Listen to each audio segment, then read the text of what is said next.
In the detailed instructions laid out by 19th century domestic authorities, washing clothes was framed as a grueling, multi-day industrial campaign that commandeered the labor, time, and physical space of the entire household. The process often began on Saturday or Monday with a massive gathering operation.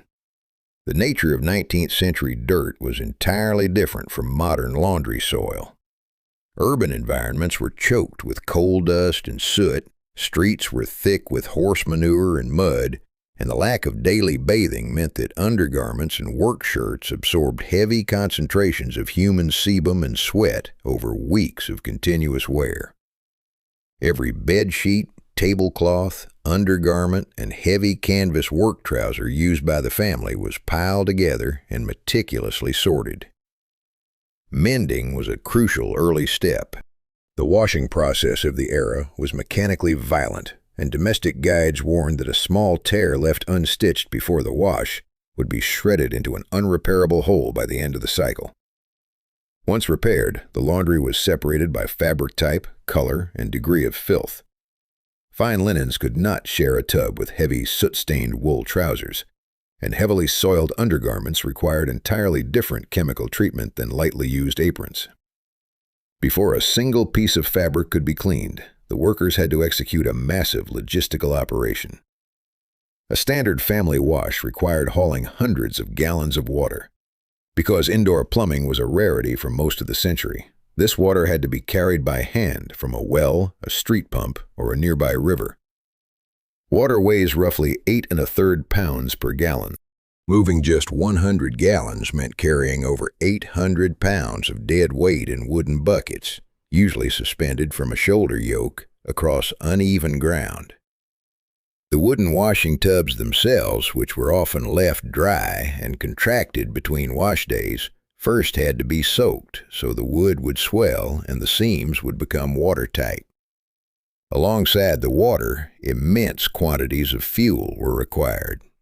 Cords of wood had to be chopped, carried, and stacked near the hearth or the dedicated outdoor wash house to feed the fires that would eventually heat the massive copper boilers.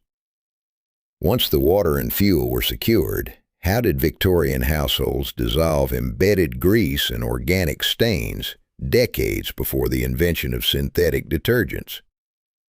They achieved this through a harsh, highly alkaline chemical process called lye bucking.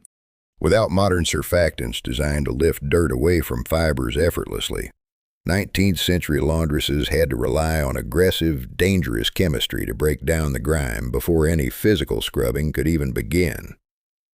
The chemical phase was initiated with a long overnight soak, typically beginning on Sunday evening. The sorted white linens and heavily soiled garments were submerged in large wooden tubs filled with water mixed with homemade soft soap or a raw, strong potash solution. The lye used for this process was often manufactured at home by pouring water through a barrel of hardwood ashes, producing a caustic potassium hydroxide liquid. Households that made their own soap would boil this lye with saved animal fats, creating a gelatinous, highly alkaline paste that was dissolved into the soaking water. When heavily soiled clothes were soaked in this concentrated lye solution, a specific and necessary chemical reaction took place in the dark tubs. Through the basic chemical process of saponification, the high pH of the lye aggressively attacked the animal fats, cooking grease, and human sebum trapped deep within the woven fibers, converting them into a crude, water-soluble soap and glycerin. The human sweat and grease that had soaked into the shirts became the agent of their own removal. This highly alkaline bath also acted as a chemical bleach, stripping the yellow and gray dinginess from white cottons and linens that had absorbed the omnipresent coal smoke. The overnight soak was an unforgiving environment. The raw lye solution was caustic enough to cause severe chemical burns if it splashed onto bare skin, and it slowly degraded the structural integrity of the textile fibers over time. Monday morning began before dawn with the transfer of these heavy, caustic garments from the soaking tubs to the boiling kettles. While the lye had loosened the grime, the dirt remained physically trapped inside the tight weave of the fabric.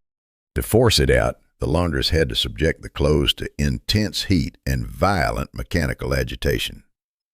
White cottons and linens were loaded into large copper boilers set directly over a built-in brick furnace or a heavy iron stove. Here they were boiled vigorously for 15 to 30 minutes. The water in the copper was spiked with additional shaved homemade soap and washing soda. This washing soda, a sodium carbonate compound, acted as a water softener by binding to the calcium and magnesium in the well water, preventing those minerals from reacting with the soap to form an insoluble gray scum. The sheer weight of the water and wet fabric in a standard household copper could easily exceed 100 pounds. This required constant tending of the fire below to maintain a rolling boil, turning the wash house or kitchen into a stifling, steam-filled environment by early morning.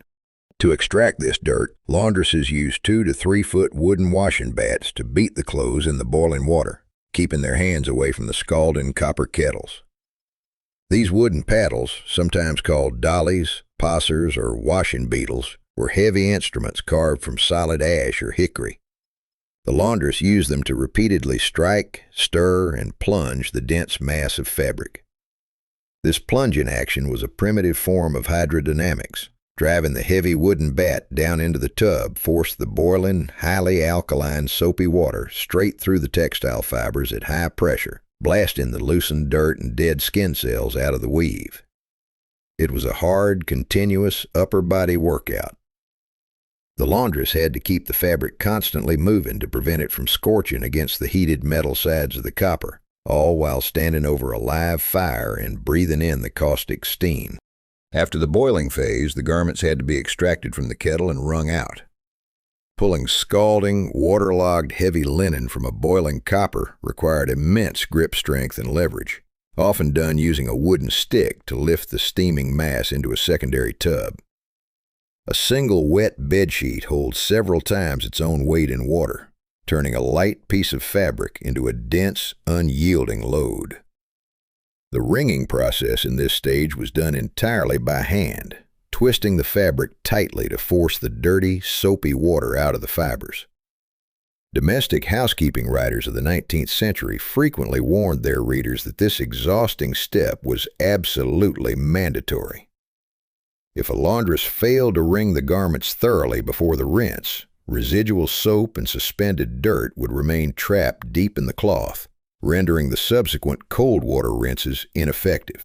When the fabric eventually dried, that leftover alkaline soap would oxidize and permanently yellow the garment, ruining the very linens the live bucking had been intended to bleach. Consequently, women twisted the heavy fabrics until their hands cramped and the skin cracked from the combination of intense friction and highly alkaline water.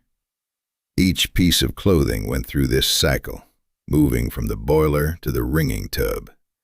The repetitive twisting motion placed immense strain on the wrists, elbows, and lower back. Because the water was still hot, the caustic properties of the lye and washing soda were highly active, stripping the natural oils from the laundress's hands just as effectively as they stripped the sebum from the shirt collars. The resulting condition left the skin raw, split, and highly susceptible to infection. Yet the cycle could not stop for rest, because the fire was burning, the water was hot, and the next load of sorted fabrics was already waiting to go into the copper. Once the dirty, soapy water was wrung out, the clothes entered the multi-stage rinsing process. A single rinse was never enough to clear the heavy alkaline residues left by the lye and washing soda. The garments were plunged into at least 2 separate tubs of clean, cold water. This required the manual hauling of dozens of additional gallons from the well or pump specifically for this phase, adding hundreds of pounds of lifting to an already exhausting day. Each rinse required another round of complete submersion, manual agitation, and another session of intense hand-wringing. The final rinse tub involved a specific piece of optical chemistry to finish the cleaning process. laundresses added a substance called bluing to this last batch of water. Bluing was a powder or liquid dye, often made from indigo, ultramarine, or Prussian blue, which suspended fine blue pigment particles in the rinse water. This was a calculated optical illusion designed to correct the limitations of 19th century washing. Even with live bucking and intense boiling, white cottons and linens naturally acquired a faint yellow or gray tint over time due to age, residual soap, and the iron or mineral content of the wash water. Because yellow and blue are opposites on the color wheel, the trace amounts of blue pigment absorbed by the fabric in the final rinse directly canceled out the yellow undertones. The human eye perceives this specific combination of blue and yellow light as a brilliant, stark white. Achieving the correct tint required precise judgment. Too much bluing would leave the family shirts visibly blue, while too little would fail to hide the dingy yellowing. After this final adjustment, the heavy, wet mass was wrung out one last time and hauled outside to dry. Once the clothes were dried, they had to be starched and ironed. Starching served as a protective chemical barrier. Laundresses dipped collars, cuffs, shirt fronts, and aprons into a boiled solution of plant starch, usually derived from wheat or potatoes. When this liquid dried and was pressed with high heat, the starch gelatinized and formed a rigid, glossy shield over the cotton fibers. This prevented human sweat and environmental coal soot from penetrating the fabric itself, meaning the dirt would bind to the starch rather than the linen, allowing it to wash out more easily during the next live bucking cycle. Applying that high heat required sad irons. The word sad in 19th century terminology meant solid or dense. These were thick slabs of cast iron, typically weighing between 5 and 9 pounds, forged with an integrated metal handle. Because they had no internal heat source, they had to be heated directly on the cast iron surface of a wood or coal stove. This created a constant logistical hazard. The iron had to absorb enough thermal energy to smooth heavy, damp linen, but it also sat directly in the path of airborne ash and smoke.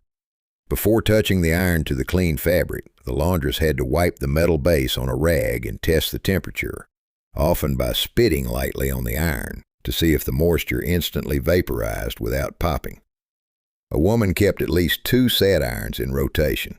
While she pressed a shirt with one, the second sat on the stove absorbing heat. As soon as the first iron cooled and began dragging across the fabric rather than gliding, she had to swap them. Because the handle was cast from the same solid iron as the base, it reached the same blistering temperature.